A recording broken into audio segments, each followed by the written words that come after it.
em Olinda há 34 anos, né? Eu sou paraibano, mas moro aqui.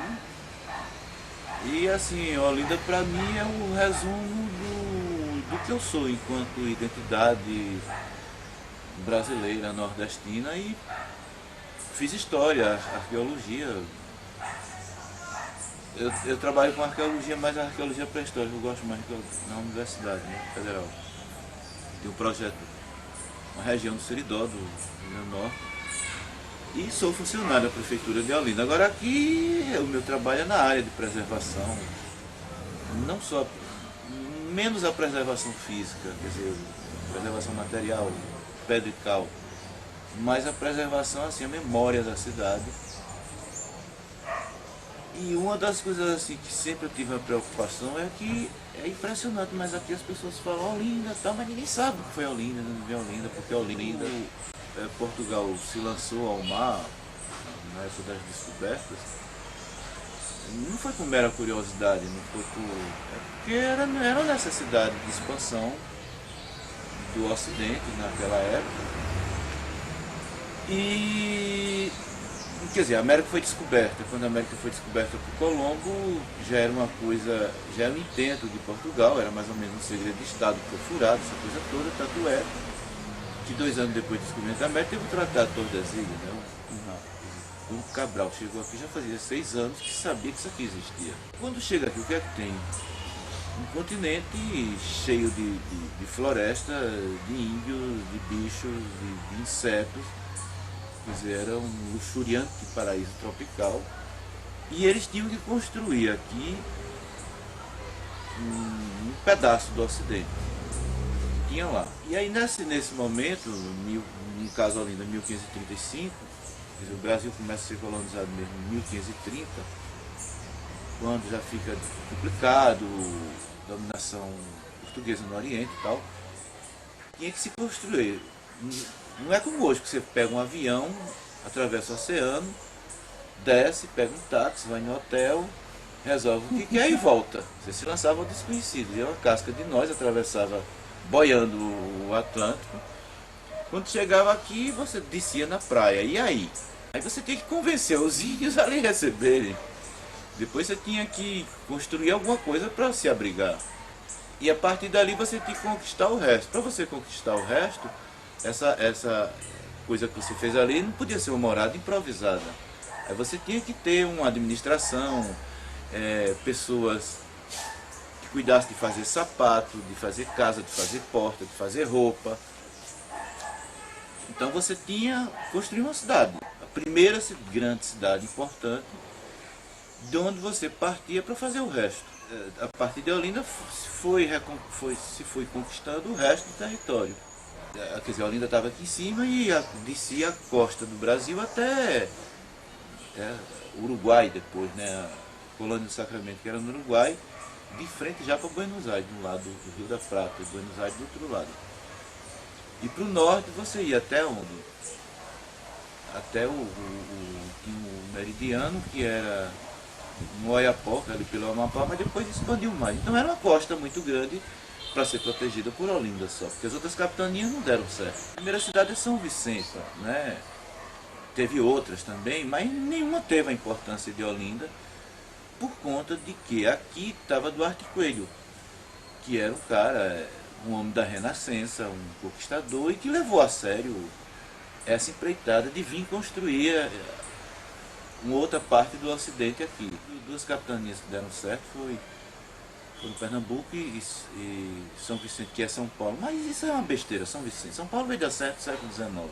Até então São Paulo só produzia psicopatas bandeirantes que saía matando negro e índio. E depois da Bahia, depois de Pernambuco e Bahia, a terceira era a Paraíba.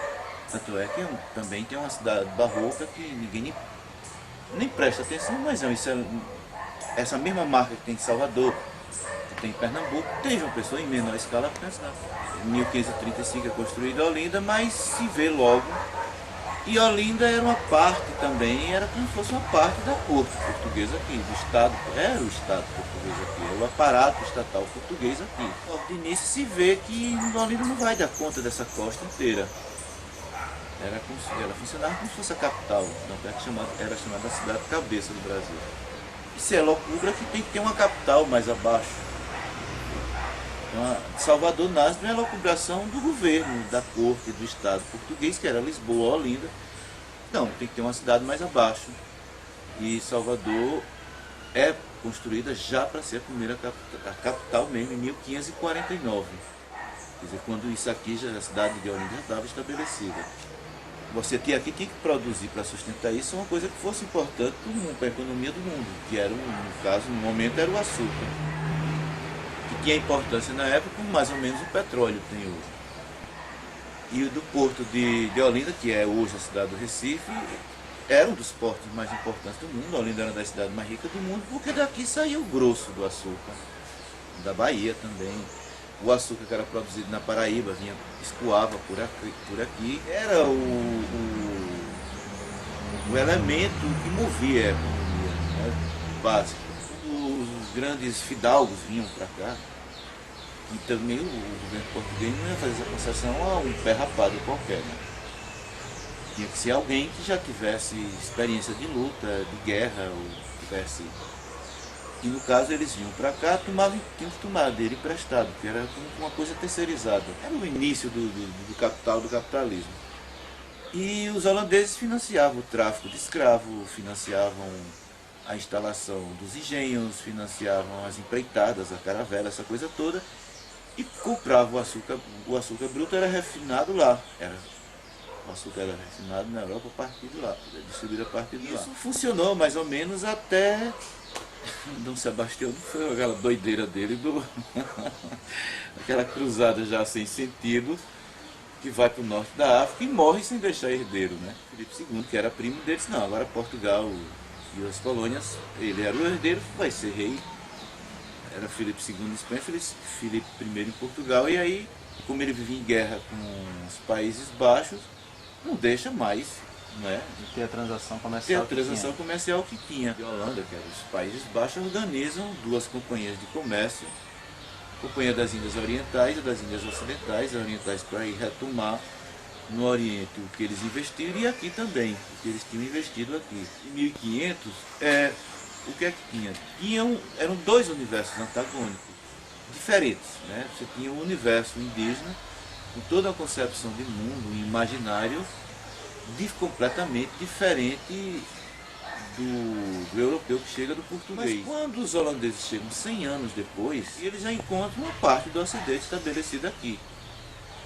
Você já tem toda essa matriz do que a gente é hoje, por exemplo, da rabeca de Salu, do maracatu, do candomblé, essa coisa que a gente já, essa mistura, essa coisa que existe não existe fronteira entre o privado e o público, essa coisa toda, a gente já estava ali, já era. E aqui se reproduz o que estava acontecendo na Europa, né? Que até então a cristandade era uma coisa só, a forma da sociedade construída e controlada por um Estado, mas muito incipiente, totalitário, e do outro lado a liberdade individual no capitalismo também sem freio. Quando eles vêm para cá, que já tem 1630, 100 anos depois da fundação de Olinda e tal, precisamente mais ou menos 100 anos.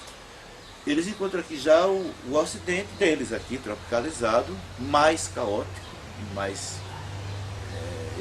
exuberante, luxuriante. E reproduzem aqui essa guerra intestina que estava tendo lá entre duas novas concepções de fazer o mundo. Então existia o ódio cultural. Quando eles chegam, eles quebram isso.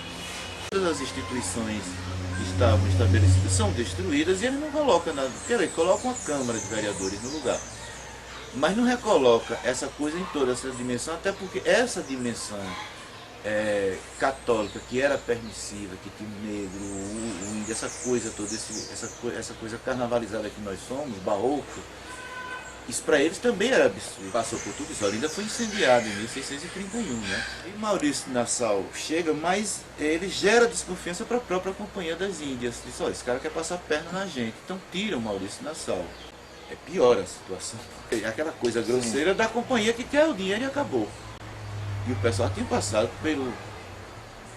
a história do Maurício Nassau. E aí tem a resistência mesmo e partem para a revolta.